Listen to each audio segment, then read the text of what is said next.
Hi friends, அனைவருக்கும் வணக்கம். நான் என்னோடய தோட்டத்தில் நட்ட வெள்ளரிக்காயை விதைக்காக விட்டுருந்தேன். அது பழுத்திருச்சு.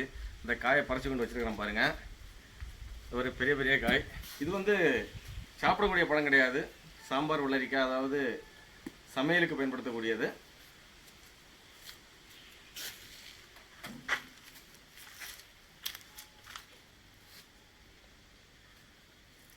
பாருங்கள், நான் 4 கிலோ இருக்கும் 3 கிலோ இருக்குன்னு சொன்னால் யாருக்கும் அது நம்பிக்கை இல்லை. நான் இப்போ ஒரு காய் எடை போட்டு காட்டுறேன். ஒரு காயோட எடையை பாருங்கள். கரெக்டாக 4.5 கிலோ இருக்குது பாருங்கள். 2 வச்சப்போ 9 கிலோ 50 கிராம் வந்துருச்சு பாருங்க. 3 பழம் வந்து 12 கிலோ 650 கிராம் இருக்குது பாருங்கள். 3 காய்.